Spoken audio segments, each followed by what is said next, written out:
Hi, this is Jen Rubin, and this is Jen Rubin's Green Room. Thanks so much for joining us. Remember, tell your friends and your family, loved ones, if you like our programs, they can listen and follow. Click right there on Apple Podcasts, YouTube, Spotify, or wherever they get their podcasts. What is that feeling I woke up with today? Hope. That pit in my stomach, the pressure on my chest, the feeling of doom. It's gone. It's gone. We have a fighting chance. Now, remember, we have simply gotten ourselves out of a deep, deep hole. We haven't beaten anyone yet. We haven't run any race of any consequence so far, but we have cleared out the major impediment to defeating Donald Trump. As much as I love President Biden and admire tremendously the job he did, we could not win this election without him. But conversely, it doesn't automatically mean we do win this election now that Kamala Harris is on top of the ticket. We'll have lots to talk about as we go forward about her talents, her abilities, but nothing is guaranteed. Need we say more about this election? Nothing is guaranteed. We have no idea how things are going to unfold from here. So what can we say about the race going forward? First, I think the panic on the Republican side of the aisle is just delightful. They are freaking out. They are claiming it's illegal to replace your nominee. Well, Biden wasn't actually the nominee yet, so the Democratic Party can choose anyone they damn please at any time they want before the qualification deadline, which is sometime in mid to late August. So the fact that they are so freaked out speaks well. And why is that? Because guess who is now the old, doddering, confused fool? It's Donald Trump. He's running against a 59-year-old, vigorous, energetic, funny, articulate woman. And this is his worst nightmare because, of course, he cannot handle smart women. He cannot handle women who put him in his place. It is just oil and water. Remember how he has treated prosecutors who are women, like Tish James. Remember how he has treated judges, like Tanya Chutkin in D.C. He is incapable of being on stage, confronting, being taken down by a woman. He is at heart a deep misogynist. You know what he did to E. Jean Carroll. You know what his background is, and this is driving him nuts. Well, more nuts than he already is. So what does that mean? It means that Kamala Harris can finally begin taking the swings at him that Joe Biden, frankly, could not. Let's call Trump out for what he is: doddering, confused. He goes down cul-de-sacs of rhetoric, gets caught, freezes, comes up with sounds rather than words. He's nutty. He makes incoherent statements. He dreams up all kinds of weird, untrue conspiracy theories. Let her go after him and call him out for what he is: over the hill, nuts, and dangerous. Let her articulate that message very clearly. And I think for the first time, this is now about Trump, his agenda, 2025, their project for fascism, and the Supreme Court. Let the prosecutor go up against the predator. Let the prosecutor go up against the felon. Let her make the case that not only is he morally, legally, emotionally unfit, but that his project for America is dangerous and un-American. And I think she can do this to some degree much better than the president, in part because she's a trained lawyer, and in part because she is very disciplined in her speech. She doesn't go off on these, frankly, somewhat irritating tangents. Come on, guys. No, really, I'm not kidding. All those kinds of little demarcations and phrases. She is focused like a laser. She makes her point, she presents evidence, and then she moves on. So I think in terms of articulating a message, she will be much more effective. It's interesting. What is happening later this week? Bibi Netanyahu is coming to town. And I can imagine him furiously rewriting his speech. And here's why. He, and probably most of the world, assumed until yesterday that Biden would be the nominee and Biden would lose. And so he was prepared to suck up to Donald Trump and the Republicans and put a shiv in the side of President Biden. Well, now it's a whole new ballgame. And he could very well, I pray it will be, that he will be facing a President Harris next year. So he might want to start rewriting that speech, taking a few less swings at the United States, sounding a little bit more interested in a ceasefire proposal. So it'll be very interesting how he reacts to this. What we've seen from other world leaders is incredible appreciation for Biden. And if I have my tuned in ear, I would say relief. I think they saw that as magnificent as he was at diplomacy, at leading us through this dangerous time, the risk of losing with him was very great. These are world politicians as well as world leaders. So I think they could see what all of us could. And that was that the Democratic Party would be better off with Kamala than with Joe Biden. Now, she's going to have some choices to make in the days and weeks ahead. First of all, she is busy now accumulating endorsements and even pledged delegates for the convention. So I am sure that well before that convention, she's going to have all of the delegates that she needs to accept the nomination. Now, previously, the Democratic Party had planned on taking an early roll call vote. That was supposed to avoid some logistical problems with early ballot requirements in states like Ohio. And frankly, it was part of the Biden defense strategy that if they could lock him in early enough, then he wouldn't face a challenge at the convention. But I don't know that she wants to do that. I think the element of surprise, excitement is tremendous. It's a great asset. Why would she want to kind of preview that, ruin that sense of surprise, adulation, excitement that comes when a convention does something historic and different? So I suspect that early roll call is going to go by the wayside. Next, she's got to figure out who's going to be her vice president.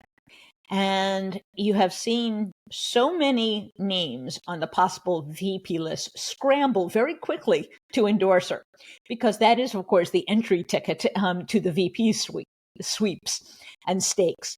They have to get on board with Kamala. I have a few of my favorites. You cannot begin the conversation without talking about Josh Shapiro, who is marvelous on the stump, on TV. He's shown he can govern in crises, whether it's I-95, whether it was the assassination attempt. He brings a critical swing state with him, and he is as energetic, as youthful as she, and yet he has gravitas. He is governing a very complex, very diverse, important electoral state. And I think he's got to be near, if not at the top of the list. Others, Mark Kelly. He is an astronaut. He is a Navy pilot. Apologies to the Navy. He has become, along with his wife, Gabby Giffords, an ardent advocate for gun safety laws. He comes from Arizona, which would be surely a nice state to secure. Biden won it narrowly last time. He might even help in places like Nevada, which is next door. And I think he brings a certain kind of down-to-earthness, gruffness, no messing around kind of attitude. And if you're looking for sort of a temperamental balance, she's very refined, very articulate. He's kind of down to earth and can be kind of no bars, no gruff. I think it would make an interesting balance in terms of gender, geography, temperament. And I think his experience in the military and as an astronaut would take J.D. Vance down several pegs, to put it mildly. I think you also have to look at someone like Andy Beshear. I know he's not a household name. He's the governor of Kentucky, but I have seen him up close. I've seen him in small rooms, in large rooms. He's incredibly down to earth. He can really communicate the Democratic message in a way that does not scare independents and moderates. So I think even though he's not going to bring Kentucky with him, that there is, again, a temperamental balance, a geographic balance that Kamala Harris is going to want to look at. You're going to also hear a lot about Roy Cooper. Now, Roy Cooper is the governor of North Carolina, and there are a couple problems. He is older. He is 67, and he looks a little bit older. Now, maybe that's not a problem for the vice president. Recall, Obama chose an older vice president in the form of Joe Biden. But if he leaves that post, the governorship goes to a Republican lieutenant governor for the meantime, and that's not a good thing.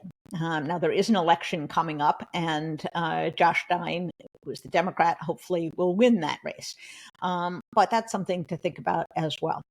Now, he has a history with Kamala Harris. They were attorneys general together. So as she said the other day, she's known him for about 20 years.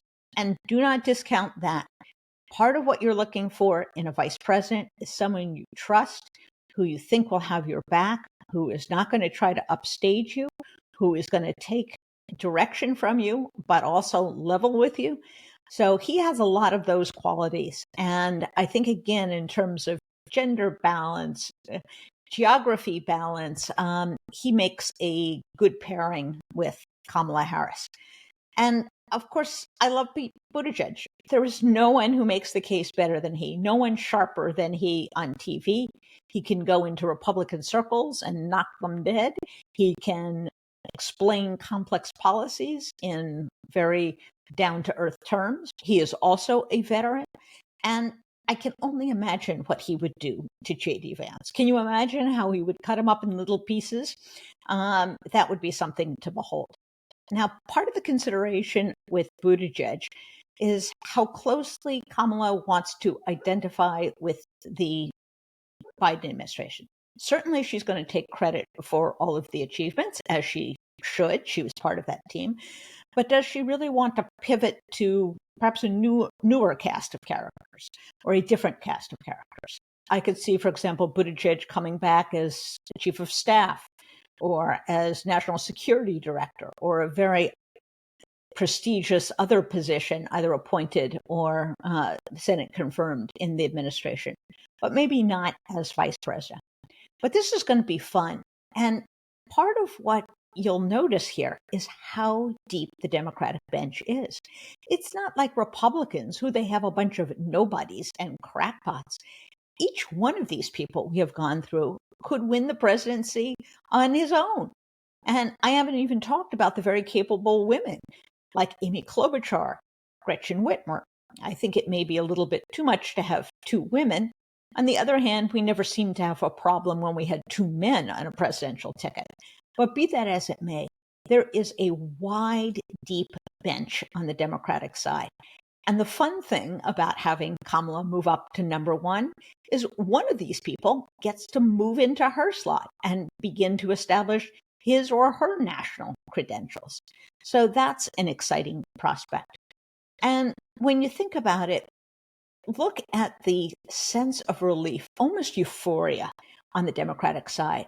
She raised $60 million or so in a single day after the announcement. People are just ecstatic.